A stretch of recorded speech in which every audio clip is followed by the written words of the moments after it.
Hello guys, welcome back to my YouTube channel. I hope आप सब अच्छे होंगे। आज मैं आप सभी के लिए दो स्टोरी लेके आई हूँ। आई होप आपको अच्छी लगेगी। अगर अच्छी लगे तो प्लीज़ हमारे चैनल को सब्सक्राइब, लाइक, कमेंट, शेयर ज़रूर करें। Thank you. Without wasting a time, let's start this story. तो स्टोरी स्टार्ट करने से पहले हम स्टोरी के बैकग्राउंड के बारे में जान लेते हैं। तो ये स्टोरी है राहुल की और उसी के पॉइंट ऑफ व्यू से सुनाई जाएगी। Start this video. हेलो, मेरा नाम राहुल है और मेरे फ्रेंड्स ग्रुप में 4 मेंबर्स हैं। मैं, राहुल, रोहन, अक्षित एंड शिवा। हम 10th स्टैंडर्ड्स के स्टूडेंट्स हैं और हम सब साथ में रहते हैं।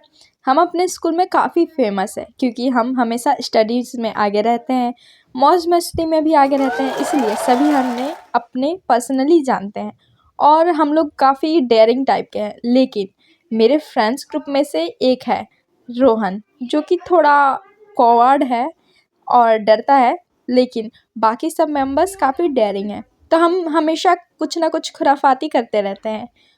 तो हम अपने स्कूल में जिसमें पढ़ते हैं उसमें एक बेसमेंट है जहाँ पे किसी को भी जाने की इजाज़त नहीं है और हमें लगता है कि पता नहीं क्यों वहाँ नहीं जाने देते। शायद वहाँ कुछ पेपर से रिलेटेड कोई डॉक्यूमेंट्स रखे हो, इसलिए नहीं जाने देते।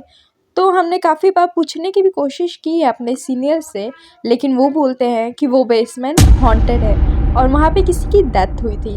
तो हम बोलते हैं अच्छा, ये सब अफवाह है ताकि वहाँ कोई भी ना जाए और पेपर से रिलेटेड कुछ डॉक्यूमेंट्स लीक ना हो।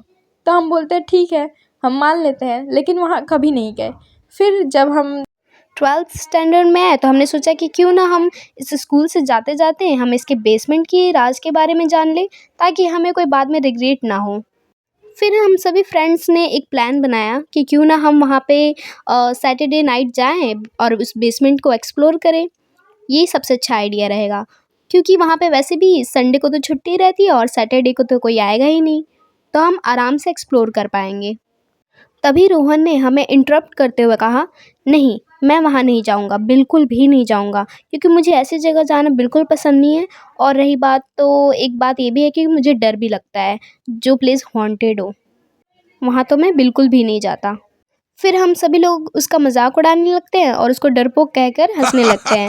फिर वो ये बात सहन नहीं कर पाता और कहता है, ठीक है, मैं भी जाऊँगा तुम लोगों के साथ, मैं डरता वर्ता नहीं हूँ।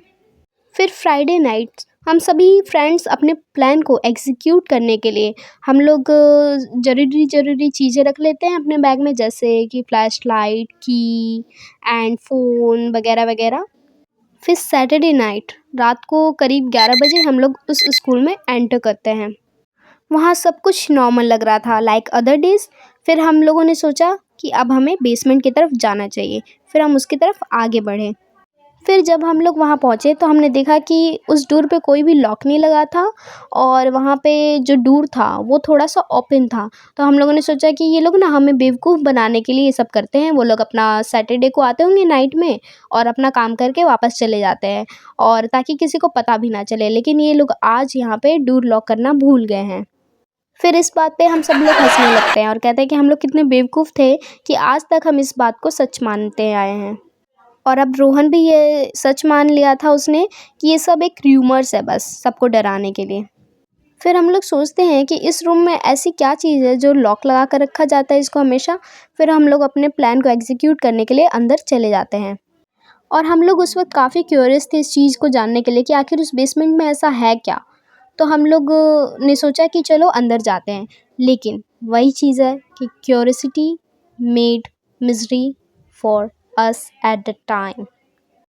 In fact, I got goosebumps whenever I remember that night. जब हमने रूम में एंटर किया तो वो बहुत ज़्यादा डस्टी रूम लग रहा था, जैसे लग रहा था सालों साल से कोई वहाँ आया ही ना हो। बट ऐसा कैसे हो सकता है?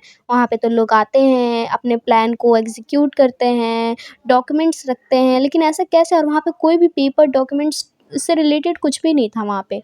और वहाँ पे जून के मंथ में, वो उस वक्त जून का मंथ था, फिर भी वहाँ पे इतनी ठंडी हवा चल रही थी, हमें इतना ठंडा फील हो रहा था कि ऐसा लग रहा था जैसे कि विंटर सीज़न हो।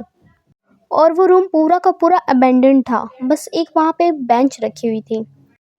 और जब हमने उस बेंच को ध्यान से देखा तो उस पे कुछ लिखा हुआ था, लाइक स्टीफन जॉ। फिर हमें लगा कि इस स्कूल में कोई ऐसा पुराना स्टूडेंट होगा जो इस बेंच पे पढ़ता होगा, उसको इस बेंच से बहुत प्यार होगा और उसने अपना नाम इस पे लिख दिया होगा। तो हमने इस बात को वहीं पे इग्नोर किया और हम लोग चारों फ्रेंड्स डिवाइड हो गए अलग अलग पार्ट्स में, और हम लोग उस डॉक्यूमेंट्स को ढूंढने लगे पेपर से रिलेटेड। तभी मुझे वहाँ पे किसी की प्रेजेंस फील हुई और ऐसा लगा कि जैसे मेरे पीछे से कोई अभी गया। तो मुझे लगा कि या तो अक्षित होगा या तो शिवा, ये दोनों मेरे साथ प्रैंक कर रहे होंगे। फिर मैंने उनसे गुस्से में कहा, अक्षित और शिवा तुम दोनों ये क्या कर रहे हो? लेकिन उधर से कोई रिप्लाई नहीं आया। फिर मुझे लगा कि ये दोनों प्रैंक करके और भाग गए। तभी रोहन मेरे पास भागते हुए आया और कहा कि मैंने किसी की शैडो देखी वहाँ पे। फिर मैंने रोहन से कहा कि अरे तुम्हारे साथ भी शिवा अक्षित ने प्रैंक किया। वो मेरे साथ भी प्रैंक कर रहे थे और मैंने जब उन्हें डांटा तो वो भाग गए। तुम डरो मत, तुम जाकर अपना काम करो। तो रोहन ने बोला कि नहीं, वहाँ पे मैंने कॉर्नर में एक शैडो दिखी जो काफ़ी लंबी थी, वो नॉर्मल ह्यूमन बीइंग की हो ही नहीं सकती। फिर मैंने उससे बोला कि अरे हो सकता है कि खिड़की से कोई रिफ्लेक्शन आई हो ट्रीज़ वगैरह की, उसी को शैडो मानकर तुम डर गए। तो उसने बोला हाँ ये भी हो सकता है। फिर मैंने बोला कि जाओ तुम अपना काम करो और यहाँ से जल्दी निकलना भी होगा क्योंकि सुबह होने वाली है तो हमें यहाँ से जल्दी निकलना होगा।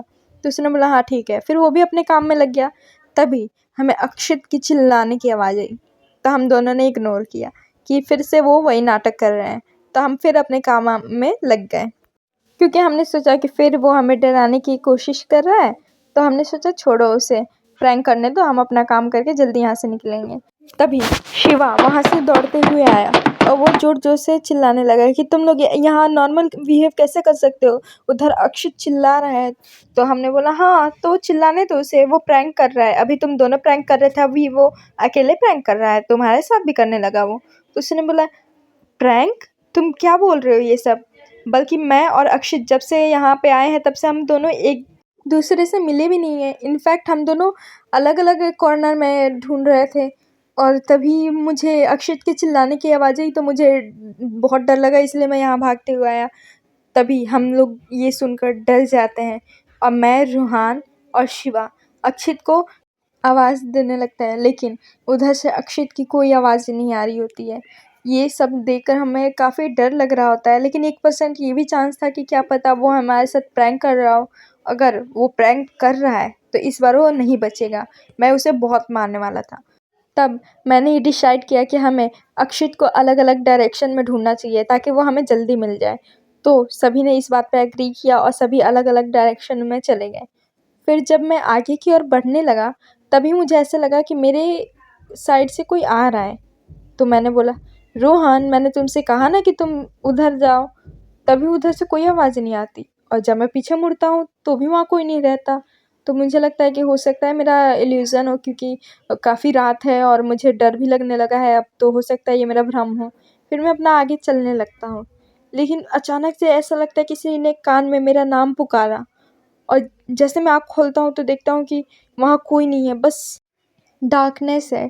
फिर मैं आगे की ओर बढ़ने लगता हूँ और तभी मेरा पैर कोई इस चीज़ से टकराता है और मैं उसके ऊपर गिर जाता हूँ। फिर मेरे हाथ में कुछ चिपचिपा सा लगता है, मानो वहाँ पे काफ़ी पानी गिरा हो और मेरा शर्ट वगैरह भी गीला हो जाता है। फिर मैं जब फ्लैश लाइट अपने ऊपर डालता हूँ तो देखता हूँ कि मेरी शर्ट पे कुछ पानी सा नहीं बल्कि कुछ रेड रेड सा लगा है। जब मैं उसको और रिकॉग्नाइज़ करने की कोशिश करता हूँ तो वो ब्लड होता है और मैं ये देखकर बहुत ज़्यादा शॉक्ड हो जाता हूँ, बहुत ज़्यादा डर जाता हूँ। और फिर जब मैं नीचे देखता हूँ कि वो आखिर क्या चीज़ थी जिससे मेरा पैर टकराया और मैं नीचे गिर गया, तो वो चीज़ और कुछ नहीं बल्कि अक्षित की डेड बॉडी होती है। और मैं वो देख के बहुत ज़ोर से चिल्लाने लगता हूँ और मेरी चीखें सुनकर मेरे बाकी फ्रेंड्स भी दौड़ते हुए मेरे पास आते हैं। और जब वो लोग अक्षित की डेड बॉडी देखते हैं तो वो एकदम शॉक्ड हो जाते हैं और रोहन वो तो डर के मारे रोने ही लगता है। फिर हम सब रोहन को संभालते हैं और हमें समझ नहीं आ रहा होता है कि हम क्या करें। फिर मैं डिसाइड करता हूँ कि हमें यहाँ से जल्द जाना चाहिए क्योंकि ये हमारे लिए बिल्कुल भी सेफ़ नहीं है।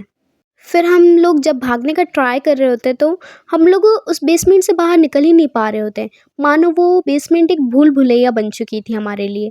हम एक प्लेस से अगर भागने की कोशिश करें तो हम वापस उसी बेसमेंट में आ जा रहे थे, चाहे हम कितना भी ट्राई कर ले हम लोग वहीं आ जा रहे थे।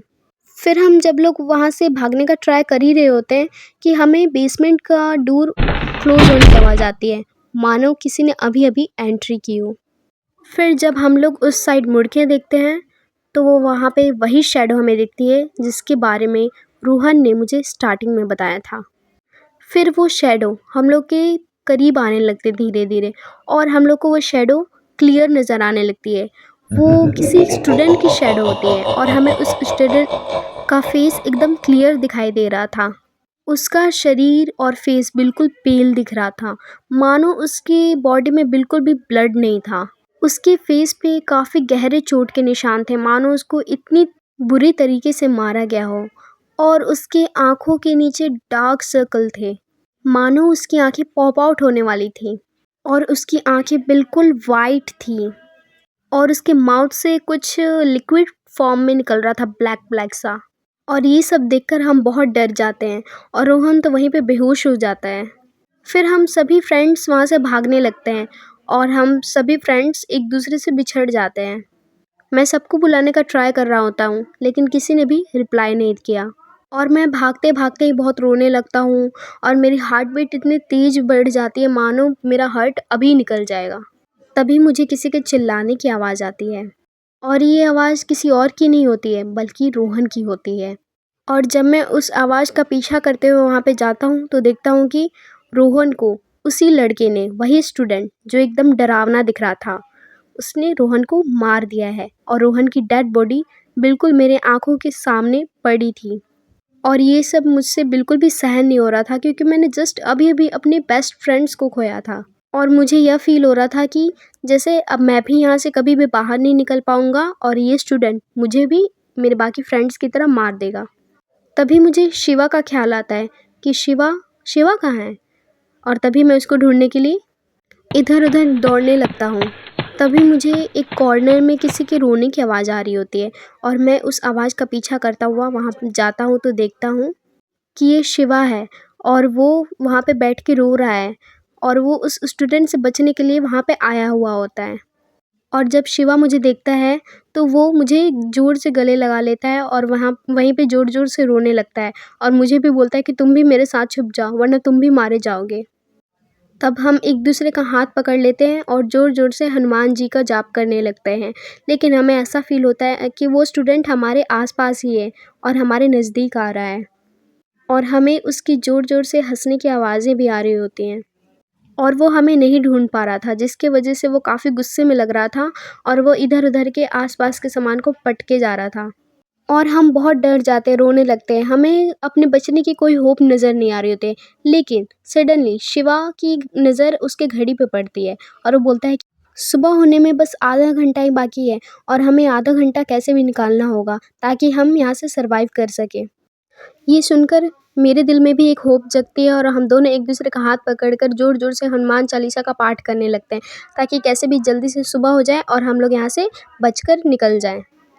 अब बस भगवान के हाथ में ही सब कुछ था, वही हमारी रक्षा कर सकते थे। लेकिन जैसे-जैसे सुबह हो रही थी वो स्टूडेंट और भी ज़ोर-ज़ोर से चिल्ला रहा था, और तभी मेरे हाथ से कुछ गिरा, जो कि मेरी बहुत बड़ी गलती थी, और उस स्टूडेंट की नज़र हम पे पड़ गई और वो हमारी तरफ गुस्से में आने लगा, और उसने गुस्से में मेरा बाल पकड़ के खींचा और मुझे दीवार पे जोर से मारा, और उसने शिवा के साथ भी ठीक वैसा ही किया। फिर मैं अपनी कैसे भी हिम्मत जुटा के खड़ा होने की कोशिश करता हूँ। फिर वो स्टूडेंट की नज़र मेरी तरफ पड़ती है और वो मेरे तरफ आता है और मेरा गला पकड़ लेता है। लेकिन ये क्या, उसने जैसे ही मेरा गला पकड़ा वो मुझसे काफ़ी कोसों दूर जाके गिरा। ऐसा लग रहा था जैसे मानो किसी शक्ति ने मुझे उस स्टूडेंट से बचा लिया हो। तभी मुझे याद आता है कि मेरे गले में तो बजरंगबली जी की माला है, वही मेरी रक्षा कर रहे हैं। फिर वो और गुस्सा हो जाता है और जैसे ही शिवा की तरफ उसे हार्म करने की कोशिश करने के लिए वो आगे बढ़ता ही है कि मैं जाता हूँ और अपने बजरंगबली जी की माला को उसके तरफ कर देता हूँ, और अब वो हम दोनों में से किसी को भी नुकसान नहीं पहुँचा पा रहा था और मानो उसे डर लग रहा है। तभी सुबह के 5 बज गए होते हैं और हल्की हल्की धूप की रोशनी उस बेसमेंट में पड़ने लगती है। तभी हमें बेसमेंट के बाहर किसी चलने की आवाज़ आती है। तब हम भागकर उस बेसमेंट के दरवाजे के साइड जाते हैं और अब हमें वो स्टूडेंट भी कहीं नज़र नहीं आ रहा होता है। और जब हम बेसमेंट का दरवाज़ा खोलते हैं तो वो आसानी से खुल जाता है और हम जैसे ही दरवाज़ा खोलते हैं हम लोग बाहर जाते हैं, दौड़ कर भागते हैं वहाँ से और देखते हैं कि बाहर वॉचमैन स्कूल का राउंड लगा रहा होता है।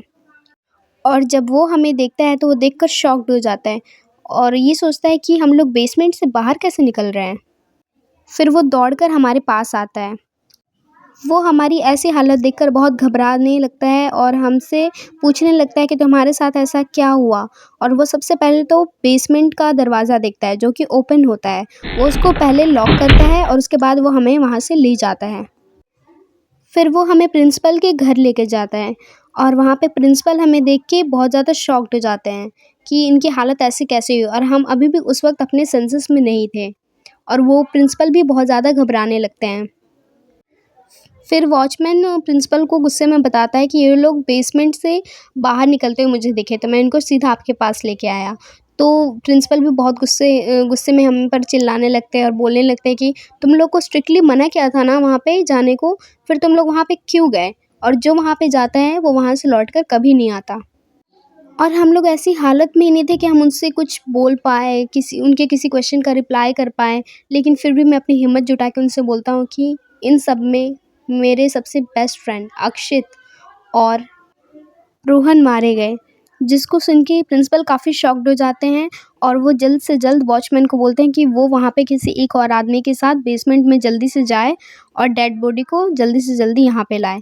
लेकिन जब वॉचमैन जाते हैं किसी एक और आदमी के साथ तो वो वहाँ से निकलते तो हैं, लेकिन वो ये बोलते हैं कि वहाँ पे किसी की भी डेड बॉडी उन्हें नहीं मिली है।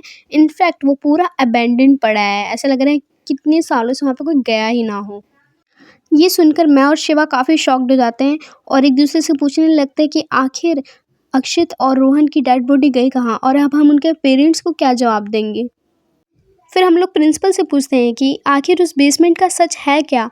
आखिर वो स्टूडेंट कौन है जो सबको हार्म करता है, जिसने हमारे इतने प्यारे फ्रेंड्स अक्षित और रोहन को मारा। ये क्वेश्चन सुनकर प्रिंसिपल बिल्कुल चुप हो जाते हैं, मानो वो हमें कुछ बताना ही नहीं चाह रहे होते उस बेसमेंट के बारे में। और जब हम उनकी तरफ देखते हैं तो मानो उनकी आंखों में आंसू आ चुके होते हैं और वो सोफ़े पे शॉक्ड होके बैठ जाते हैं। फिर हम उनसे इंसिस्ट करते हैं कि वो हमें इस सच के बारे में बताएं। फिर वो इस सच के बारे में बताना शुरू करते हैं। फिर वो कहते हैं कि जो उस बेसमेंट में लड़का है जो तुम लोगों ने देखा, वो कोई और नहीं, वो मेरा अपना बेटा है। उसका नाम है स्टीफन जॉ। वो मेरा बेटा था जो कि स्टडीज़ में बिल्कुल भी अच्छा नहीं था। वो कभी अच्छे मार्क्स नहीं लाता था स्टडीज़ में और इसकी वजह से मुझे सभी टीचरों के सामने एम्बैरेसमेंट फ़ील करना पड़ता था कि एक प्रिंसिपल का बेटा ऐसे स्टडीज़ करता है। जिसकी वजह से मैं उसको काफ़ी डाँटा भी करता था कि तुम पढ़ो और मेरा नाम रोशन करो। मैंने एक दिन ऐसे ही जब वो फाइनल एग्ज़ाम में बहुत कम मार्क्स लाया था, वो फ़ेल हो गया था, उसके लिए मैंने उसे पूरे स्कूल के सामने डाँटा और एम्बैरेस किया, जिसकी वजह से सारे स्टूडेंट्स हँसने लगे और उसे ये एम्बैरेसमेंट बर्दाश्त नहीं हुई और वो स्कूल के बेसमेंट में जाकर उसने अपने आप को लॉक कर लिया और किसी को पता नहीं चला कि वो स्कूल के बेसमेंट में गया है।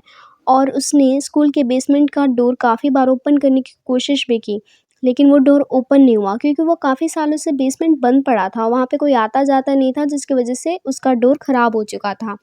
और वो वहाँ से निकलने की कोशिश भी कर रहा था, लेकिन वो वहाँ से नहीं निकल पाया और उसी वक़्त दिवालियों की छुट्टियाँ भी पड़ गई थी, जिसकी वजह से स्कूल भी बंद हो गया और हम लोगों ने उसे काफ़ी वो स्कूल में और अगल-बगल ढूँढने की कोशिश की, लेकिन वो हमें कहीं नहीं मिला।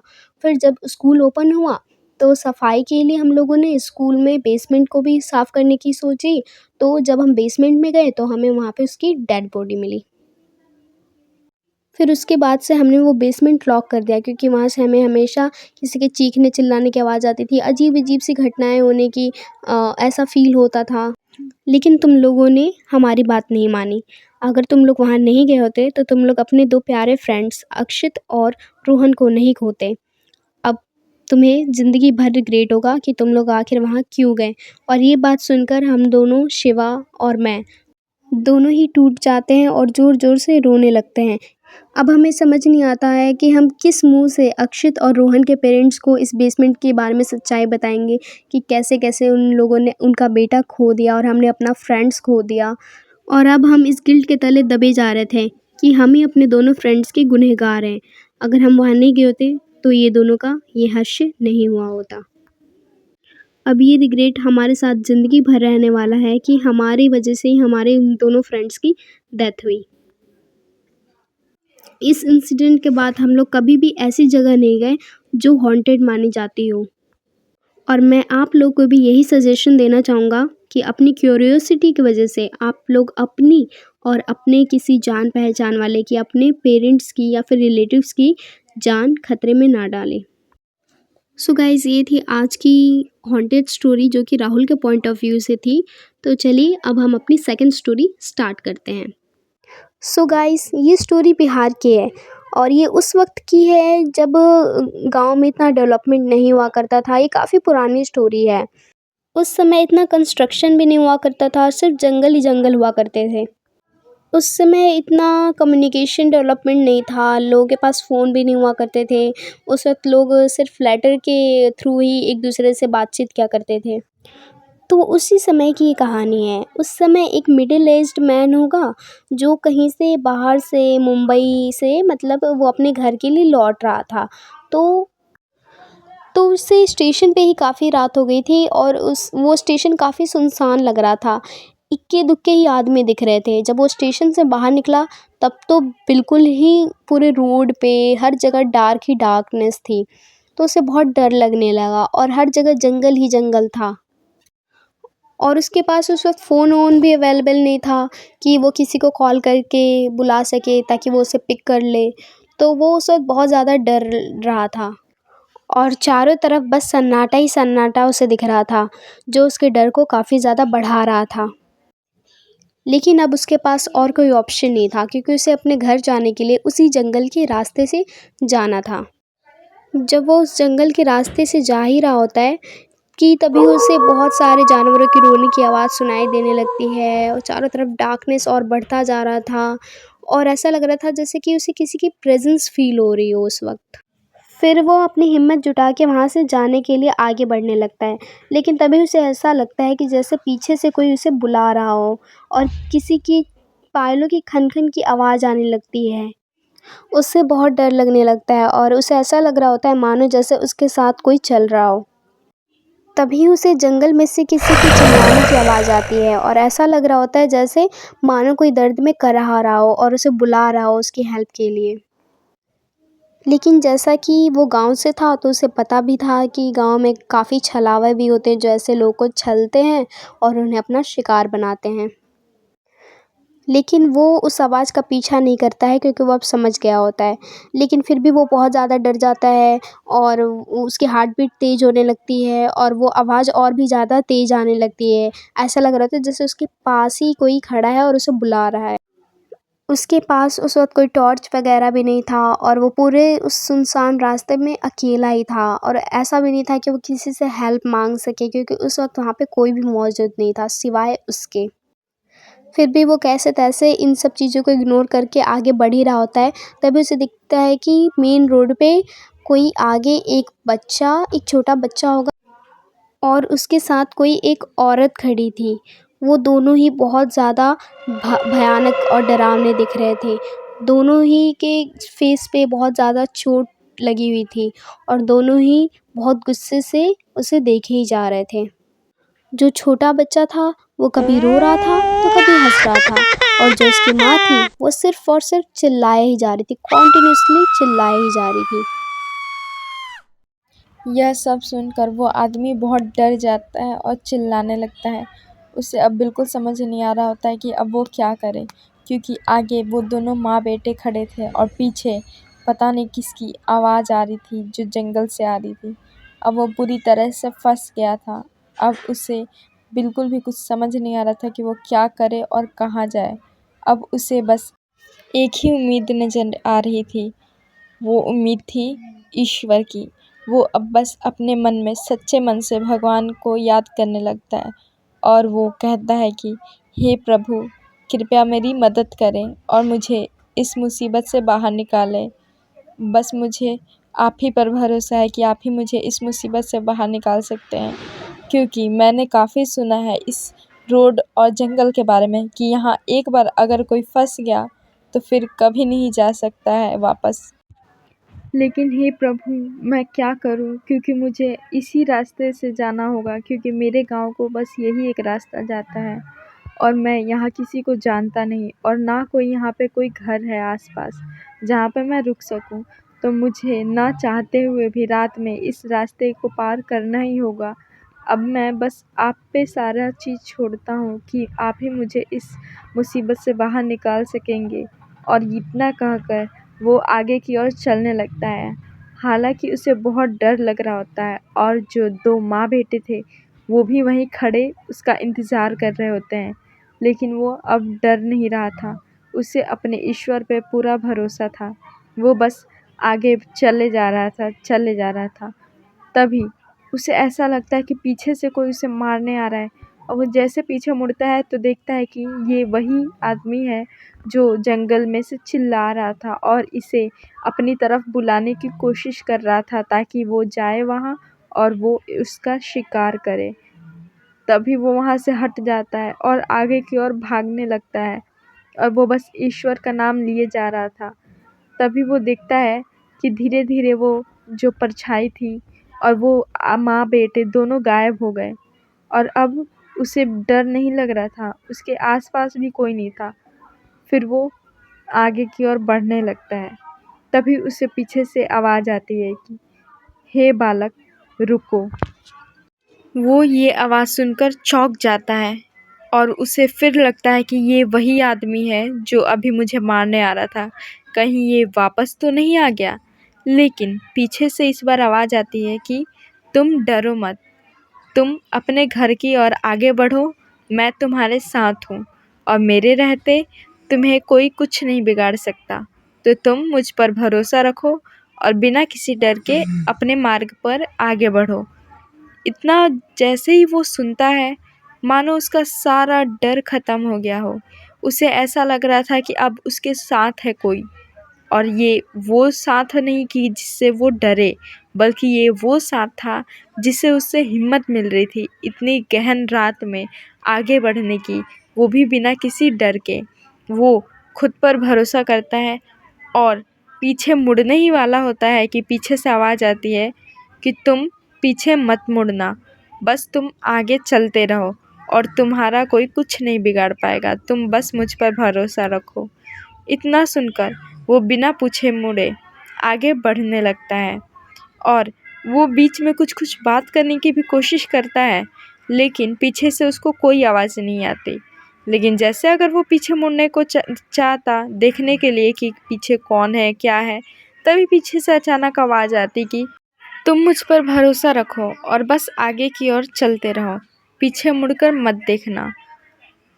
ये बात सुनकर उसे अचंभा होने लगा कि आखिर ये कौन है जो मुझे पीछे मुड़ने से मना कर रहा है और मुझे अपनी शक्ल नहीं दिखा रहा है, लेकिन मेरी इतनी मदद कर रहा है। आखिर वो फरिश्ता है कौन? मैं उसे देखना चाहता हूँ। लेकिन वो ऐसा नहीं कर पा रहा था क्योंकि पीछे से सख्त आवाज़ आ रही थी कि तुम पीछे मत मुड़ना। फिर वो सोचता है कि चलो ठीक है, मैं बस अपने रास्ते पे चलता हूँ और जैसे तैसे बस घर पहुँच जाऊँ, यही भगवान की बहुत बड़ी कृपा होगी। फिर वो धीरे-धीरे आगे बढ़ने लगता है और लगभग वो घर से कुछ दूर पीछे ही होता है कि उसे पीछे से फिर आवाज़ आती है कि क्या तुम अब अपने घर चले जाओगे? क्या तुम्हें अभी भी डर लग रहा है? क्या मुझे आगे छोड़ना चाहिए तुम्हें? तो वो आदमी बोलता है कि नहीं, अब मेरा घर आ चुका है और मैं तो जस्ट कुछ ही घर से दूर हूँ, तो मुझे अब बिल्कुल डर नहीं लग रहा और वहाँ पे मेरे लोग भी हैं, तो अब मुझे डरने की कोई बात नहीं है। और आपका बहुत-बहुत धन्यवाद कि आपने मुझे मेरे घर तक छोड़ा, वो भी बिना किसी टेंशन के। पर क्या आप मुझे अपना चेहरा नहीं दिखाएंगे? मैं आपके चेहरा देखना चाहता हूँ, आपका नाम जानना चाहता हूँ कि आखिर आप हैं कौन जिसने मेरी इतनी रात को मदद की बिना किसी स्वार्थ के। तो फिर पीछे से वही आवाज़ आती है कि नहीं, ये मेरा कर्म है और मैंने तुम्हारी मदद नहीं की बल्कि तुमने खुद की मदद की है। अगर तुम डरे रहते और खुद में उम्मीद नहीं रखते तो तुम यहाँ तक नहीं पहुँचते। और वो तुम्हें हार्म भी कर सकते थे, लेकिन अब तुम बिल्कुल सुरक्षित हो, तो तुम अब अपने घर जाओ और मेरी चिंता मत करो। मैं सुरक्षित अपने घर चला जाऊंगा और तुम अब अपने घर जाओ और ये बात तुम किसी से मत कहना। तो वो बोलता है कि अरे आपने मेरी इतनी बड़ी मदद की है तो मैं तो ज़रूर आपके गुणगान करूँगा, आपका आभारी रहूँगा हमेशा। और अगर आप मुझे अपना नाम बता देते तो वो भी बहुत बड़ा मेरे पे उपकार रहता। तो वो बोलता है नाम में क्या रखा है, तुम बस अपना ध्यान रखो और ऐसे रात को कभी बाहर मत जाना। तो वो बोलता है ठीक है, और वो उनका धन्यवाद कहकर आगे बढ़ने लगता है। फिर जब वो थोड़ी दूर पे जाता है तो देखता है कि कई लोग उसको अजीब तरह से देख रहे हैं, मानो वो उसे घूर रहे हैं और कुछ पूछना चाह रहे होते हैं। तो ये उनके पास जाता है और बोलता है कि आप लोग मुझे ऐसे क्यों देख रहे हैं और क्या आप मुझसे कुछ कहना चाहते हैं? तो वो बोलता है कि हाँ, तुम इतनी रात को कहाँ से आ रहे हो? तो वो अपना पूरा इंसिडेंट बताता है कि कैसे वो इतने जंगल से बहुत बचकर आया है, क्योंकि वहाँ पे काफ़ी छलावा थे जो उसे हार्म करने की कोशिश कर रहे होते हैं। तो वो उन्हें बस इंसिडेंट बता ही रहा होता है कि उनमें से एक आदमी बाहर आता है और बोलता है कि वो सब ठीक है, लेकिन तुम बात किससे कर रहे थे? तो वो उस आदमी से बोलता है कि क्या तुमने उसे नहीं देखा? वो एक फरिश्ता है जिसने मेरी मदद की, और मैं तो जंगल में फंस गया था और मुझे बिल्कुल समझ नहीं आ रहा था कि अब मैं क्या करूं। लेकिन एक वही था जिसने मुझे उस मुसीबत से बाहर निकाला, और उसी के भरोसे मैं आज यहाँ तक आया हूँ, वरना पता नहीं क्या ही होता। फिर वो उससे पूछता है कि कौन सा आदमी, किसके बारे में बात कर रहे हो? तो वो बोलता है कि अरे वही आदमी जिसने मेरी मदद की और उन छलावों से मुझे बाहर निकालने में मदद की, और वो मुझे सुरक्षित अपने घर तक ले आया, और अब वो चला गया और उस आदमी ने अपनी शक्ल भी नहीं दिखाई और वो चला गया। तभी दूसरा आदमी बोलता है कि नहीं, वहाँ तो कोई नहीं था। इनफैक्ट वहाँ पे तो बस एक जानवर जैसा कुछ दिख रहा था और तुम अकेले में बड़बड़ा रहे थे। तो वो बोलता है अरे तुम कैसी बातें कर रहे हो, वो वहीं था, उसने मेरी हेल्प की। उसने निस्वार्थ भावना से मेरी हेल्प की और फिर वो चला गया, और वो बहुत उदार आदमी था और मुझे बिल्कुल भी डर नहीं लगा, और उसने मुझे बिल्कुल सेफ़ फ़ील करवाया पूरे रास्ते, और जब मैं घर पहुंचा तो उसने मुझे सुरक्षित मेरे घर छोड़कर वहाँ से वापस चल दिया। वो सबको यकीन दिला ही रहा होता है, लेकिन वो कोई भी उसकी बातों पे यकीन नहीं कर रहा था। तभी उसमें से एक बूढ़े व्यक्ति बाहर आते हैं और बोलते हैं कि क्या तुम सच बोल रहे हो? क्या तुम्हारे साथ सच में ये इंसिडेंट हुआ है? तो वो बोलता है हाँ, और क्या, मैं झूठ थोड़ी बोलूँगा। और आप लोगों ने तो सुना ही है, उस रास्ते से आना बहुत मुश्किल है, शायद ही कोई आता है रात में, और मैं आपके सामने खड़ा हूँ ज़िंदा, तो ये सबूत काफ़ी नहीं है? तब वो बूढ़े आदमी उसके सवाल का जवाब देते हैं कि ये बिल्कुल सही कह रहा है, और इसके साथ जो खड़ा था वो कोई पशु नहीं था, बल्कि हमारे कुल देवता थे जिसने इसकी मदद की। क्या तुमने कुल देवता को याद किया था और क्या तुमने उनसे मदद मांगी थी? तो वो बोलता है कि हाँ, बिल्कुल सही कहा आपने, मैंने हेल्प मांगी थी क्योंकि मुझे बहुत डर लग रहा था और मुझे कुछ समझ नहीं आ रहा था कि मैं क्या करूँ। वहाँ पे इतने सारे छलावे थे कि मैं किसी में भी फंस सकता था, और मुझे कुछ समझ नहीं आया, तो मैंने कुल देवता से मदद मांगी कि अगर आप मुझे घर पहुँचा दोगे तो आपकी बहुत बड़ी कृपा होगी। तभी ये आवाज़ मेरे पीछे से आई। तो वो बूढ़े व्यक्ति का जवाब आता है कि हाँ, फिर ये वही हैं, ये हमारे कुल देवता हैं जिन्होंने तुम्हारी हेल्प की। वो सबकी हेल्प करते हैं और वो अपना चेहरा कभी किसी को नहीं दिखाते, क्योंकि वो निराकार हैं और वो कभी भी किसी भी आकार में आ सकते हैं और अपने भक्तों की हेल्प करते हैं। और जो भी भक्त सच्चे दिल से उनका स्मरण करता है और उनको पुकारता है अपनी मदद के लिए, तो वो ज़रूर आते हैं। भले वो किसी भी रूप में आए, लेकिन वो आते हैं और अपने भक्तों को उनके दुखों से निवारण दिलवाते हैं। और ठीक ऐसा ही तुम्हारे साथ हुआ, क्योंकि तुमने सच्चे मन से और साफ दिल से ईश्वर को पुकारा था, इसलिए वो ज़रूर तुम्हारी हेल्प करने के लिए आए थे। और वो वापस तुम्हें सुरक्षित तुम्हारे घर पर छोड़कर चले गए। तो तुम्हें उनका शुक्रिया अदा करना चाहिए कि उन्होंने तुम्हारे बुरे वक्त में तुम्हारा साथ दिया और तुम्हें सुरक्षित तुम्हारे घर पर और अपनों के पास पहुंचाया। तो तुम्हें उनका शुक्रिया अदा ज़रूर करना चाहिए। और वो ठीक ऐसे ही करता है। जैसे सुबह होती है, वो अगले दिन ही जाता है और अपने कुल देवता की पूजा अर्चना करता है और एक अपने घर में बड़ा हवन भी करवाता है अपने कुल देवता को प्रसन्न करने के लिए। और वो और उसका पूरा परिवार उनका बहुत बड़ा आभार व्यक्त करता है, क्योंकि एक वही थे जिन्होंने उसकी हेल्प की। अगर वो वहाँ नहीं होते तो शायद ही वो वहाँ से लौट पाता। तो इसलिए वो बहुत ही ज़्यादा उनका आभार व्यक्त करता है और पूजा अर्चना करने लगता है। और समय ऐसे ही बीतने लगता है। तभी एक दिन की बात है, वो कहीं जा रहा होता है और उसे रास्ते में फिर लेट हो जाता है। तो आते वक्त अंधेरा हो जाता है, हर तरफ बस डार्कनेस होती है और उसे फिर उसी रास्ते से वापस आना होता है। इस बार फिर वो बहुत डर रहा होता है, क्योंकि उसे पता नहीं होता कि इस बार शायद कोई उसे बचाने आएगा पिछली बार की तरह। तो उसे बहुत डर लग रहा होता है और वो बीचों बीच जंगल के फंस गया होता है। और फिर उसके साथ कुछ क्रीपी इंसिडेंट्स होने लगते हैं, लाइक वो बच्चे और औरत वाले, उसके पीछे कोई चल रहा है, रोड पे कोई भाग रहा है, कोई उसे अपनी तरफ अट्रैक्ट कर रहा है उसका शिकार करने के लिए। तो इस बार वो बहुत ज़्यादा ही डर जाता है और फिर वो पिछली बार की तरह अपने कुल देवता को याद करने लगता है बिल्कुल सच्चे मन से और कहता है कि हे कुल देवता, मेरी फिर एक बार मदद कीजिए। मैं फिर एक बार वैसे ही सिचुएशन में फंस गया हूँ, तो प्लीज़ मेरी मदद कीजिए।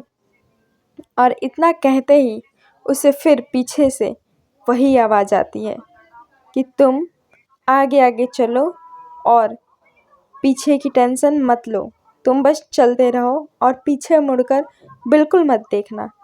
तो वो ऐसा ही करता है और वो इस बार उनको नमस्कार करता है और बोलता है, जी मैं बिल्कुल ऐसे ही करूँगा, आप बस मेरी हेल्प कर दो ताकि मैं अपने घर पहुँच जाऊँ।